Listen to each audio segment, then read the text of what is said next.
emerge, in the first instance, from the whole faculty, but it has to be filtered through the dean of the faculty. And so, in a sense, the trick is all has to be done within available resources. Next slide. I'll try to go pretty quickly because it does take a long time, but the issue is the strategic thinking.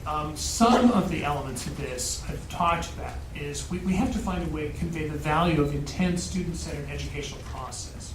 We have to establish a track record of outcomes because that's what the world is looking for. I think we need to re-engineer the way we educate. This is of a piece with our returning to our very bold claim when we were founded, and we've realized it in so many ways, of leading liberal arts education in terms of innovation. As we all say, I've heard this many times from faculty, students, and staff, is that many of our innovations have been adopted and adapted elsewhere. Is this the moment for us to innovate in yet new ways? It's absolutely clear we have to attend better to faculty sustainability. Workload issues, we know that they're present. I've talked about some of them that need balancing. What is the viable number of faculty given the finances? What outcomes are we seeing from their teaching? That's very important. We have to assess, and above all, we do have to compensate appropriately. That's an issue of the compensation committee for many years, and we acknowledge it and have been on a track to try to address that over time. We're going to continue to need to do that in yet more trying financial times. And finally, I'm not going to go into this here, but I just told you about my fascination with thinking about portalization. Can we use what we had with the 5 colleges, not only increase that in that area, but find new ways to portalize? And I mentioned the Mellon Grant, which I think is a very interesting model, where in the area of foreign language instruction, we are using absolutely all the resources of the 5 colleges and the 5 College World Language Center, but we're also thinking about other ways we can attach it, some involving online education. Next. Okay, this is a very interesting slide, looking at the age distribution of the faculty. And what's interesting in particular, and what suggests to us that we're going into a period where renewal will be the word, is that about 10% of the faculty are at retirement age already, and another 15% of the faculty will retire or might be expected to retire fairly soon. Obviously, in our world, and there's ever more than ever reason for it, people aren't always retiring at 66. But it's pretty clear if you look ahead that it's a safe bet in the next 5 to 10 years, there's going to be a lot of turnover in the faculty. And Alan and his successor will be dealing during this period. So I think the more thinking we have about Hampshire's future at this point, the better off we'll be as we be prepared to hire new faculty when we can. Okay, so I want to just conclude with a section on where do we go from here. As I told the board, there are a lot of things we must do. We must emerge from the strategic planning process with a new and compelling institutional mission. We must have and deserve a reputation for the highest academic standards and expectations. We must redirect admissions to focus on recruitment on the basis of a new marketing study and have in-house research and analysis capacity. We must have a communications and marketing strategist lead a comprehensive and coordinated communications and marketing effort.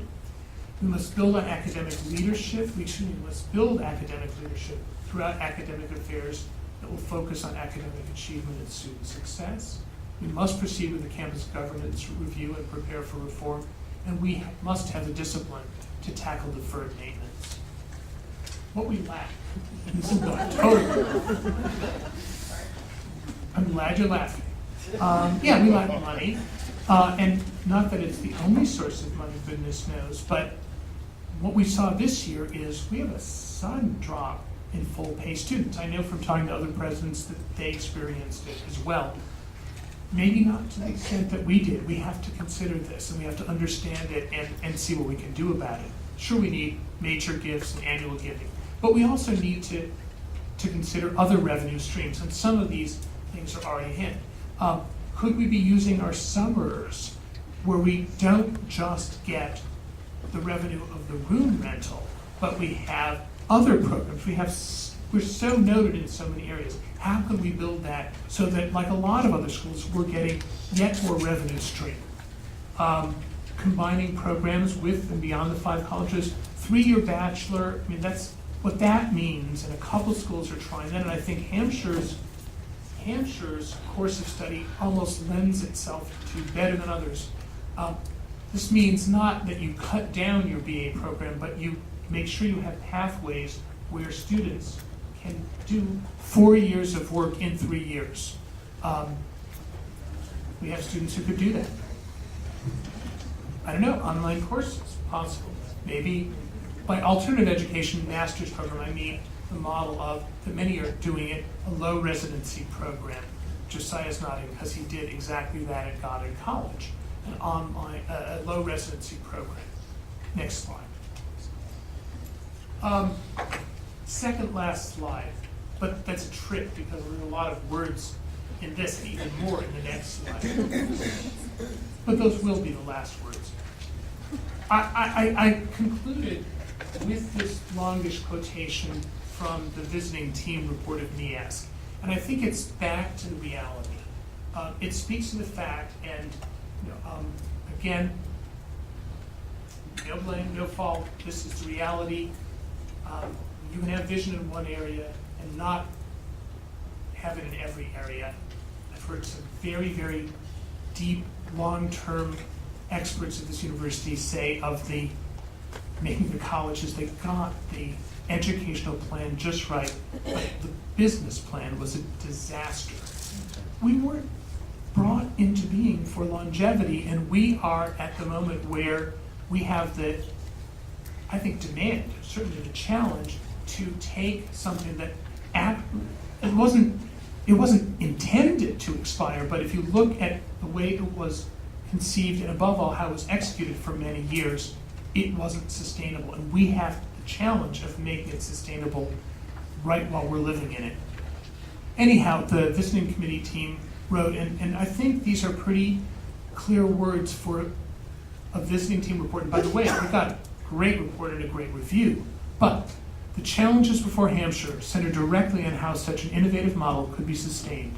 Surely the founders were too idealistic to believe, as they did, that the college could function without a significant endowment and that the college could face the vagaries of student access while concomitantly seeking to provide such an enormous percentage of the budget from tuition dollars.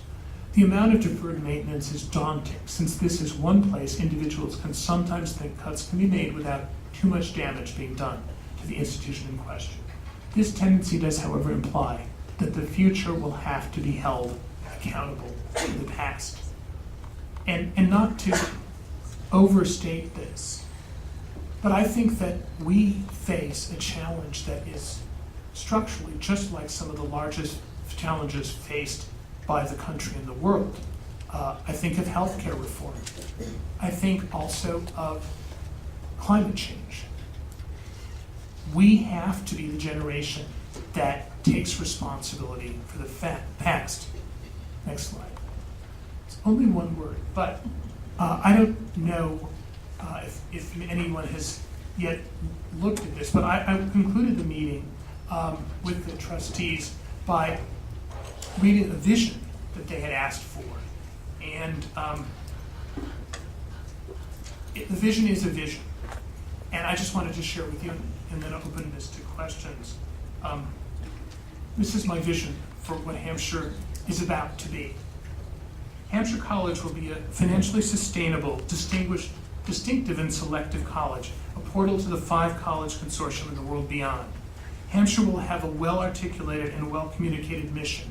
In my view, Hampshire's mission is to prepare responsible individuals for a changing world.